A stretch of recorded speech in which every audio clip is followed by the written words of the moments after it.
Um, it'll be fun. It'll be different for sure. Um, it'll be fun. It's not like a revenge game or anything like that for me. Like I left on good terms, left and went to go win a Super Bowl.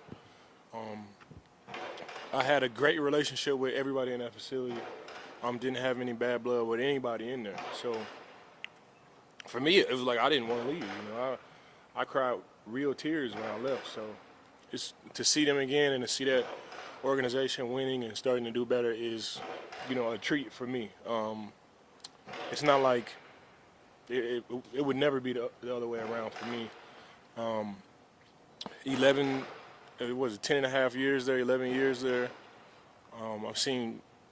I've had so many different players come through there that I built special relationships with.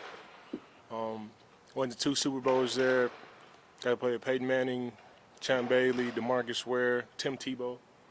Um, to like the young leaders there now, like Justin Simmons and Patrick Surtain and Garrett Bowles. I remember when these guys got drafted, and they were rookies, coming in for rookie mini camps and all of these things, and I really value my relationships with the players, especially the young players. So um, not any bad blood at all. I want to be a GM, one day in the NFL, and those are some of the things that you just understand about, the game. So definitely not any bad blood. I check up on all those guys. I feel like, I played for Sean Payton before, as much as I've heard from him from the other players. I went to Cortland Sutton's wedding this off season in Cabo, and Russ was there, and you know and K-Jack was there, and of course Cortland and Jerry Judy and all the guys. So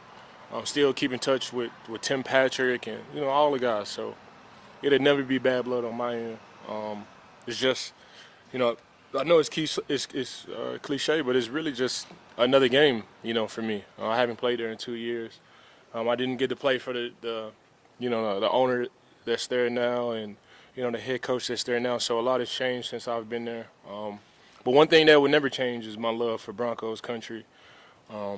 They were with me through everything from coming in as a rookie to getting injured twice, and of course both Super Bowl 50 MVP.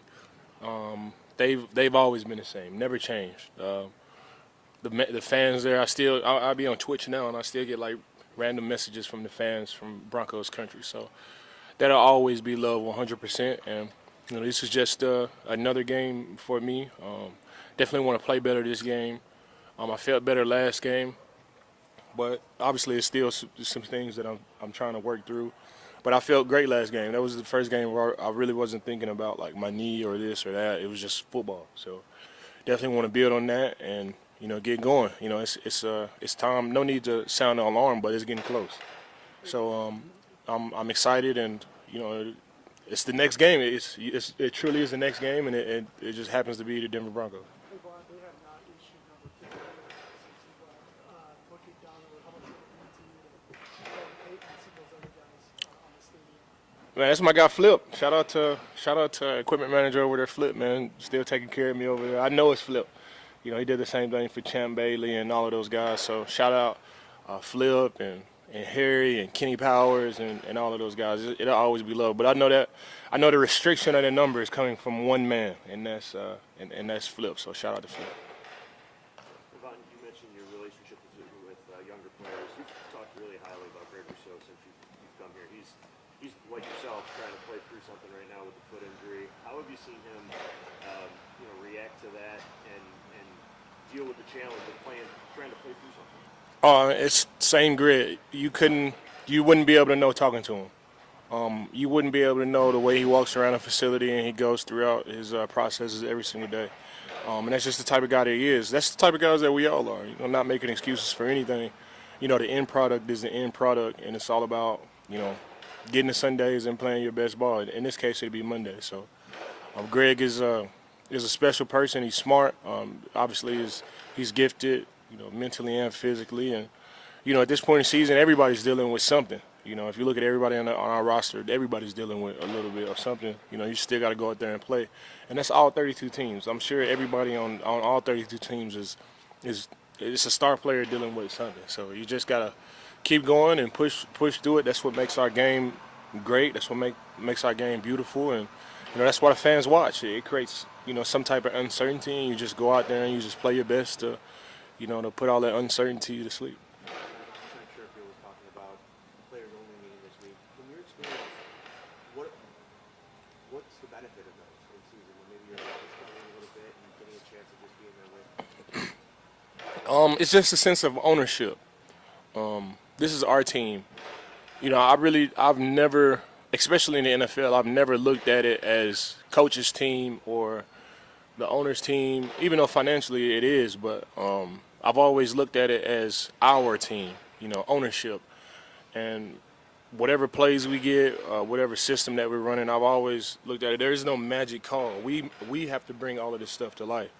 So whenever you have a players only meeting, it's just all about ownership, and that's where you really get the best benefits of playing great ball and guys being aware of the type of ball that we're playing is having complete ownership of everything that we do in that football field, because it's just us out there, and the more ownership that you have, the more self-awareness that you have, the more team awareness that you have, and you can easily adapt and evolve to whatever adversity or problems that the season brings. Trent said that Trent says Latavius kind of led that group. Obviously, you're on his college, what he said, but what kind of was the tone of what you guys talked about in that meeting? Oh yeah, it's always good. Ownership is always good. I love that. Mentally, you know, the, I fall in love with the mental aspect of not only football but of life, and to really have the right perspective on things. Whenever you have player-only meetings like that, it's all about perspective and ownership, and I love those moments for sure. Vaughn, saying that you're close and you really felt the best you did last week, is there something mentally in facing your former team to drive you to show them the best version of you that might show up on Monday? No. You know what I'm saying? No, I mean, like I said, it's not like a revenge game or anything like that. I didn't mean Every time I go out there, I try to not only whoever is watching, that this is the best version of myself. So it really doesn't matter who we line up. I can see if we left on bad terms. I can see if they treated me bad there or anything like that. I reflect back on my time there, and I don't think it's any other star player in the league that was treated the way I was treated. Ryan was there. Ryan was there with me. They loved me there.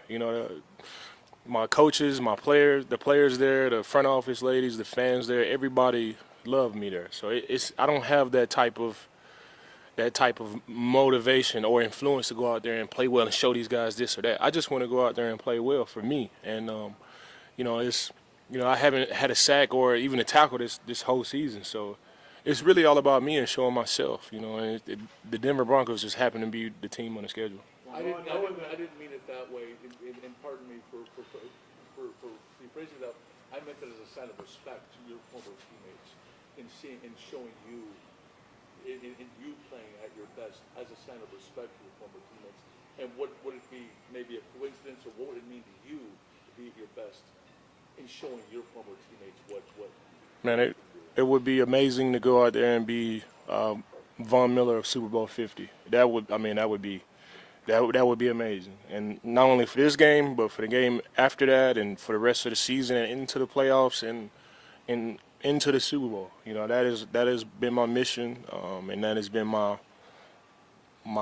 view and my perspective. So the Denver Broncos they really do just happen to be the next team, especially for me at my point of this season. I'm really just trying to improve and develop and recapture some of the things that I did in the past, and the Denver Broncos just happen to be next. If I had been balling out and having multiple sacks, it might be a different viewpoint on this game, but I'm just trying to get back in my rhythm again, and the Denver Broncos just happen to be next. Well, kind of along those lines, everyone understands, I think, an ACL is a process, and you're going through it right now. The goal all along has been to get you back playing at your best when the games mean the most. You talked about no need to sound the alarm, but Yeah. you're kind of getting close right now. How much of a step forward based on the way you felt Sunday night? Like, I know it's hard because it's week to week, but are you getting close to where you feel like you need to be so those numbers and that production can start? I feel better every week. I would love to take these huge leaps and bounds each and every week, but reality is I'm just getting a little bit better. Each and every week, and I can, I'm grateful for that, and I can accept that. You know, this is year 13 for me, and I just know how it goes. Like I know I still can play. I know I can still recapture. Some of the things that I did in the past and the type of player that I was. I know I can still be that. And I feel like that's what's driving me. If I didn't know, I kind of just, if I didn't believe it, I kind of just, fall to the back. But that's not me, and I feel like I'm just on the edge of it, and that's really all I know how to do. That's really all I've been doing my whole entire career is just trying to develop and get better and better and better. So that's really the only thing that I know how to do. So I'm just continuing to just dig at it, and I know I'll break through either this game, the next game. I know it's coming for sure. One follow-up to that, if I could, just to understand what you said before. You said it was the first game where you didn't really think about Yeah. winning. Is it a confidence issue in like the stability of that, or is it just kind of a general explosiveness thing? Is I think kind of things healing? I think for me, I feel like I hate to toot my own horn, but I think mentally I always go out there with the confidence. It doesn't matter if I go out there on one leg. I always go out there like feeling that I can win the game by myself, no matter how I'm feeling. But the reality of it is I'm still recovering. No matter how I try to trick myself, no matter what games I play with my mind, no matter where I'm at mentally, the body is just totally different. So I can accept the type of progress that I've made. Like I had said before, I'm grateful for the progress that I'm having. I would want it to be a whole lot more than where it's at right now, but I can accept the type of progress that I'm making each and every week. As long as I'm getting a little bit better each and every week, I can accept that. When you first came back, you said at the time you guys were getting a lot of pressure without having the blitz, and you said, I'm in a great situation because they're not desperate for me. They're doing really well. I'm joining an elite defensive line. That production has dropped because of some of the other situationals on defense. Do you feel more pressure to contribute now because the defensive line has not been as successful the last little while? Pressure comes from within, and I wouldn't even call it pressure, but I have a sense of urgency to get it done. And that's really each and every week. That's just my mindset when it comes, to rushing a passer. I feel like I can do it. I feel like I can get it done, even if, nobody else was doing it. I can go out there and win the game by myself, kind of like a quarterback can on offense. I've always had that type of self belief in myself, and so it's definitely a sense of urgency for sure, especially for me. I definitely want to get it done, and what a better week to get it done than this week, Monday Night Football, going against my old team. Vaughn, are you noticing similarities between when you first your previous ACL injury and what that recovery was like Yeah. to this one? Is it similar? Is it different? Yeah, it is. It is. It's different, and I thought it would be like the same, but it's totally different. I mean, it was 10 years ago, and it's not the exact same injury, and it's just different all the way around. It's kind of like a whole new injury. So it's different.